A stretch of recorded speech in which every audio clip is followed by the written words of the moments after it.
श्री कृष्णा, राधे राधे। स्वागत है आप सभी का मेरे YouTube चैनल आध्यात्मिक कथाओं में। पितृपक्ष चल रहे हैं और पितृपक्ष के इन 16 दिनों में श्री गीता जी का पाठ करके अपने पितरों के निमित्त इसका फल दान करता है उसके पितरों को मुक्ति प्राप्त होती है। तो आइए सुनते हैं श्रीमद् भागवत गीता का पाठ। बोलिए श्री कृष्ण भगवान की जय हो। जब कौरव और पांडव महाभारत के युद्ध को चले तब राजा धृतराष्ट्र बोले कि मैं भी युद्ध देखने जाऊंगा। तब श्री वेदव्यास जी बोले, हे राजन, नेत्रों के बिना कैसे देखोगे। तब राजा धृतराष्ट्र कहने लगे, प्रभु जी, देखूंगा नहीं तो सुन लूंगा। तब व्यास जी बोले, हे राजन, तेरा सारथी संजय जो कुछ महाभारत के युद्ध की लीला कुरुक्षेत्र में होगी सो तुझे यहाँ बैठे ही सुना देगा। वेदव्यास जी ने के मुख से ऐसे वचन सुनकर संजय कहने लगे, हे प्रभु, यहाँ हस्तिनापुर में कुरुक्षेत्र की लीला को मैं कैसे जानूं और राजा के किस बात ही कहूँगा। तब व्यास जी प्रसन्न होकर बोले, संजय, मेरी कृपा से तुम्हें यहीं से दिखाई देगा।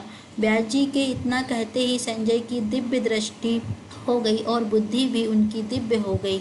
जब संजय को दिव्य दृष्टि मिल गई तब धृतराष्ट्र ने पूछा, हे संजय, धर्म के क्षेत्र में युद्ध की इच्छा से एकत्र हुए मेरे और पांडव के पुत्रों ने क्या किया। संजय ने कहा कि पांडव की सेना को हित देखकर दुर्योधन द्रोणाचार्य के पास गया और कहने लगा, आचार्य, देखिए, आपके शिष्य बुद्धिमान द्रुपद पुत्र ने पांडव की बड़ी सेना की कैसे वह रचना की है। इस सेना में अर्जुन, भीम, बड़े बड़े धनुर्धारी वीर योगदान, विराट महारथ द्रुपद, चैत्रिकान, बलवान पुरुजित, कुंती भोज नरों में से श्रेष्ठ सैव पराक्रमी यधामन्यु और बलवान अभिमन्यु और द्रौपदी के पांचों पुत्र सब के सब महारथी हैं। हे ब्राह्मण श्रेष्ठ, आपके स्मरण के लिए अब मैं सेना के प्रधान सेनापतियों के नाम का वर्णन करता हूँ। आप भी भीष्म, करयुद्ध, विजय, कृपाचार्य, अश्वत्थामा, विकर्ण, सोमदत्त का पुत्र भूरि, शर्वा और बहुत से सूरवीर मेरे लिए प्राण तक देने को तैयार हैं। यह लोग शस्त्र चलाने में चतुर हैं और सबके सब युद्ध विद्या में प्रवीण हैं। हमारी सेना जिसके भीष्म रक्षक हैं उसमें अपार बल है और उनकी सेना जिसकी भीम रक्षक हैं थोड़ा सा बल है। अब आप सब मोर्चे पर सावधान रहकर सेनापति भीष्म की रक्षा करें। कुरुवृद्ध भीष्म पितामह ने दुर्योधन को प्रसन्न करते हुए और ऊंचे स्वर में गरजते हुए शंख बजाया। फिर चारों ओर शंख, नगाड़े, ढोल, गोमुख आदि अनेक बाजे बजने लगे जिनसे बड़ा भयंकर शब्द हुआ। इसके बाद सफेद घोड़ों के रथ पर बैठे माधव और पांडव अर्जुन ने दिव्य शंख को बजाया। श्री कृष्ण ने 5 अन्य और अर्जुन ने देवदत्त नाम के शंख और भीषण कर्म करने वाले भीम ने पौंड्रक नाम के बड़े शंख को बजाया। कुंती पुत्र धर्मराज युधिष्ठिर ने, अनंत विजय नकुल ने, सुघोष सहदेव ने, मणि पुष्पक और महानन धनुर्धर काशीराज शिखंडी, धृष्टद्युम्न, विराट, अपराजित, सात्विक, द्रुपद और द्रौपदी के 5 पुत्र और महाभाव अभिमन्यु, इन सब वीरों ने भी अपने अपने शंख को बजाया। उन शंख के भारी शब्द से आकाश और पृथ्वी गूंजने लगी और धृतराष्ट्र के पुत्रों के हृदय कांपने लगे। हे राजन, अर्जुन ने कौरवों को युद्ध के लिए प्रस्तुत देखकर श्री कृष्ण जी से कहा, हे अक्षत, मेरा रथ दोनों सेनाओं के बीच खड़ा कर दीजिए जिससे मैं युद्ध करने वालों को देख लूं कि इस रणभूमि में मुझे किन किन के साथ युद्ध करना चाहिए। दुर्बुद्धि दुर्योधन से प्रीति करने वाले जो संग्राम के लिए यहाँ पर एकत्र हुए हैं उन्हें देख सकूं। संजय कहने लगे, हे राजन, अर्जुन की बात सुनकर श्री कृष्ण ने भीष्म, द्रोण आदि वीरों के सामने उत्तम रथ को खड़ा करके कहा, हे वीर, संग्राम के लिए उदित इन कौरवों का देख लो। अर्जुन ने चाचा, बाबा, गुरु, मामा, भाई, पौत्र, ससुर और स्वजनों को शस्त्रों से सुसज्जित खड़े देखा और उसने इन दोनों सेनाओं में अपने ही सब बांधव को खड़ा देखकर परम दयार्द हो अत्यंत खेद के साथ कहा, हे कृष्ण, संग्राम की इच्छा से आए इन अपने बंधुओं को देखकर मेरे अंग ढीले हो रहे हैं, मेरा मुख सूख रहा है, मेरा शरीर बहाल हो रहा है, रोमांच खड़े होते हैं गांडीव मेरे हाथ से गिरा जाता है, मेरी त्वचा जली जा रही है। हे केशव, मुझ में तो खड़े रहने की भी सामर्थ्य नहीं, मेरा मन चक्कर खा रहा है और सब लक्षण भी मैं उल्टे देख रहा हूँ। संग्राम में स्वजनों का वध करके कोई लाभ नहीं होगा और हे कृष्ण, मैं जीत कर राज और सुख भी नहीं चाहता हूँ। हे प्रभु, हमको राज्य भोग और जीवन से क्या काम है लिए राज्य भोग और सुख की इच्छा की जाती है। वे सब संग्राम में प्राण और धन की क्षमता छोड़कर मरने को तैयार हैं। आचार्य, पिता, पुत्र, पितामह, मामा, ससुर, पौत्र, शाले और संबंधी, यह सब मुझे मारे तो भी है, मधुसूदन मैं इन्हें मारने की इच्छा नहीं करूंगा। हे जनार्दन, त्रिलोकी के राज्य के लिए मैं इन्हें मारने की इच्छा नहीं करूंगा। हे जनार्दन, त्रिलोकी के राज्य के लिए भी मैं इन्हें नहीं मारना चाहता, तो फिर इस पद के लिए तो कहना ही क्या है। जनार्दन, धृष्ट राष्ट्र के पुत्र को मारकर हमारा क्या होगा? इन अत्याचारी को का वध करने से पाप ही होगा, इसलिए हमें अपने भाई धृष्ट राष्ट्र के पुत्र को मारना नहीं चाहिए। माधव, स्वजनों को मारकर क्या हम सुखी रह सकते हैं? सब लोग के वशीभूत हैं और कुल का नाश करने और मित्रद्रोह करने से पाप को नहीं देखते। कुल नाश को जानते हुए भी क्या हमको इस पातक से दूर नहीं रहना चाहिए? कुल का नाश होने से कुल के प्राचीन धर्म नष्ट हो जाते हैं, फिर धर्म नाश से कुल में पाप पड़ता है। हे कृष्ण, पाप से कुल की स्त्रियां व्यभिचारिणी हो जाती हैं, जिससे वर्ण संकर संतान उत्पन्न होती है। वह वर्ण संकर जिन पुरुषों ने कुल को नष्ट किया उनको और उस कुल को नरक कुंड में पहुंचाते हैं, क्योंकि श्राप तर्पण आदि बंद हो जाते हैं। वर्ण संकर बनाने वाले दोष से कुल ध्वंस को के जाति धर्म और कुल धर्म निरंतर नाश हो जाते हैं। हे जनार्दन, मैंने बराबर सुना है कि कुल धर्म नष्ट होने से निश्चय ही नरकवास करना होता है। आप हम तो बड़ा पातक करने को तैयार हैं, जो राज्य सुख भोगने के लिए राज्य सुख के लाभ से अपने स्वजनों को मारने की कोशिश कर रहा है। मुझ शस्त्र रहित और उपायहीन को रणभूमि में बांध कर डाल दें तो मेरा बड़ा कल्याण हो। संजय ने कहा, हे राजन, ऐसा कहकर अत्यंत दुखी होकर अर्जुन ने उसी समय अपना धनुष और बाण फेंक दिया और रथ के पिछले भाग में जाकर बैठ गया। यहाँ पर श्री गीता जी का पहला अध्याय समाप्त होता है। अब हम पहले अध्याय का महत्तम में सुनेंगे। एक समय पार्वती जी ने पूछा, महादेव जी की किस ज्ञान के बल से आपको संसार सब लोग शिव कहकर पूछते हैं?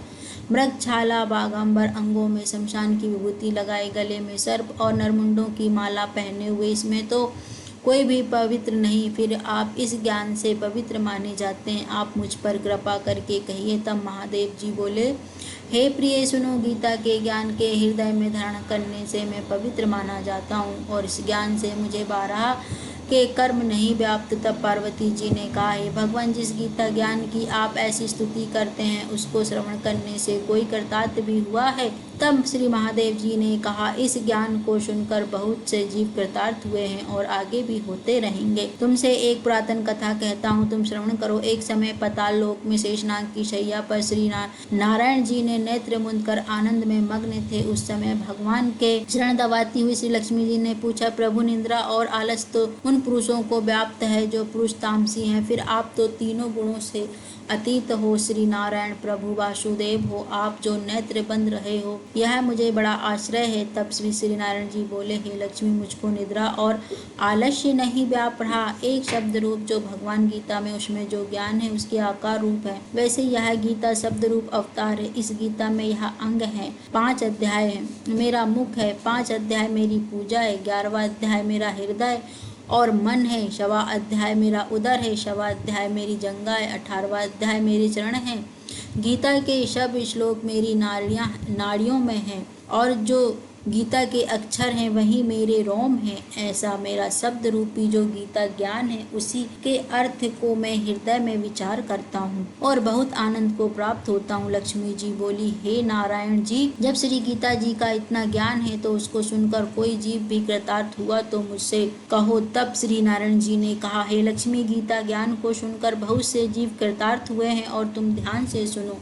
बहुत समय पहले की बात है, एक व्यक्ति जो चंडाल के कर्म को करता था, तेल लवण का व्यापार भी करता था। एक समय उसने एक बकरी पाल ली। एक दिन की बात है, बकरी को चराने के लिए वह वन में गया और वृक्षों के पत्ते तोड़ने लगा। वहां पर उसे एक सर्प ने डस लिया और वह तुरंत ही मर गया। मरकर उसने बहुत नर्क भोगे। फिर उसने बैल का जन्म पाया। उस बैल को एक भिक्षुक ने मोल ले लिया और वह भिक्षुक उस पर चढ़कर सारे दिन मांगता फिरे। जो कुछ भिक्षा मांग कर लाता अपने कुटुंब के साथ बैठकर खा लेता। बैल सारी रात उसके द्वार पर बंधा रहता तो उसके खाने पीने का भी कोई नहीं था। थोड़ा सा भूसा उसके आगे डाल देता। जब अगले दिन सुबह होती तो फिर बैल पर चढ़ जाता और सारा दिन मांगता फिरता। कई दिन गुजर गए। वह बैल भूख के मारे गिर पड़ा, किंतु उसके प्राण नहीं निकले। नगर के सभी लोग उसे देखते रहे कि कोई तीर्थ का फल दे रहा था, कोई व्रत का फल दे रहा था। बहुत सारे लोगों ने अपने पुण्य उसे बैल को दे दिए, पर फिर भी उस बैल के प्राण नहीं छूटे। एक दिन गणिका आई। उसने लोगों से पूछा, यहाँ कैसी भीड़ लगी रखी है? तब कहने लगे, इस बैल के प्राण नहीं निकलते, अनेक पुण्य का फल दे रहे हैं तो भी इसकी मुक्ति नहीं होती। तब वह गणिका कहने लगी कि अगर ऐसी बात है तो मैं भी अपने पुण्य का फल इसे देती हूँ। और गणिका के इतना कहते ही बैल की मुक्ति हो गई। बैल ने एक ब्राह्मण के घर में जन्म लिया। पिता ने उसका नाम सुशर्मा रखा। जब वह बड़ा हुआ तो पिता ने इसको विद्या का दान दिया। उसको अपने पिछले जन्म की सारी सुधि थी। वह बहुत सुंदर था। एक दिन उसने मन में विचार किया कि जिस गणिका ने मुझे बैल की योनि से छुड़ाया था उसका दर्शन करना चाहिए, उसका धन्यवाद करना चाहिए। वह विप्र चलते चलते उस गणिका के घर पर गया और कहने लगा कि तुम मुझे पहचानती हो? तो गणिका बोली, नहीं, मैं तुम्हें नहीं पहचानती। बताओ तुम कौन हो? मेरी तेरी क्या पहचान? तू ब्राह्मण, मैं वैश्य। तब ब्राह्मण कहने लगा कि मैं वही बैल हूँ जिसको तुमने अपना पुण्य दिया था। मैं बैल की योनि से छूटा और अब ब्राह्मण के घर में जन्मा हूँ। तू अपना वह पुण्य मुझे बता। तब गणिका कहने लगी, मैंने अपने जाने तो कोई पुण्य नहीं किया, पर मेरे घर में एक तोता है। वह सुबह सवेरे कुछ पढ़ता है, उसके वाक्य सुनती हूँ, तो वही पुण्य मैंने तुझे दे दिया। तब उस ब्राह्मण ने तोते से पूछा, तोता बता, तू सुबह सवेरे क्या पढ़ता है? तोता कहने लगा कि पिछले जन्म में एक ब्राह्मण का बेटा था। मेरे पिता ने मुझे गीता के पहले अध्याय का पाठ सिखाया। एक दिन मैंने अपने गुरु का अपमान कर दिया। तब गुरु ने मुझे श्राप दिया, तो तू सुअर हो जा। और तब से मैं तोता बनकर रह रहा हूँ। एक दिन पंख मुझे पकड़कर ले गया और एक ब्राह्मण ने मुझे मोल ले लिया। वह ब्राह्मण भी अपने पुत्र को गीता का पाठ सिखाता था। तब मैंने यह पाठ भी करना सीख लिया। उसी दिन विप्र के घर में चोर घुस गए। उनको धन तो प्राप्त नहीं हुआ, इसलिए मेरा पिंजरा भी उठाकर ले गए। उनकी यह गणिका मित्र थी, वह मुझे इसके पास ले आए। मैं नित्य सुबह गीता जी के पहले अध्याय का पाठ करता हूँ और यह गणिका उस पाठ को सुनती है। इस गणिका की समझ में कुछ नहीं आता। मैं जो पढ़ता हूँ वही इस गणिका ने तेरे निमित्त कह दिया। वह श्री गीता जी के पहले अध्याय का पाठ का फल है। तब ब्राह्मण कहने लगे, तोते, तू भी विप्र है और मैं भी विप्र हूँ। मेरे आशीर्वाद से तेरा कल्याण हो। लक्ष्मी विप्र से के इतना कहते ही उस तोते की मुक्ति हो गई। गणिका ने पूरे कर्म छोड़ दिए और बुरे कर्म छोड़ दिए और भले कर्म ग्रहण कर लिए। नित्य प्रतिदिन सुबह स्नान करे और श्री गीता जी के प्रथम अध्याय का पाठ करे। ऐसा करने से उसकी मुक्ति हो गई। यहाँ पर श्री गीता जी के पहले अध्याय की समाप्ति होती है। बोलिए श्री कृष्ण भगवान की जय हो।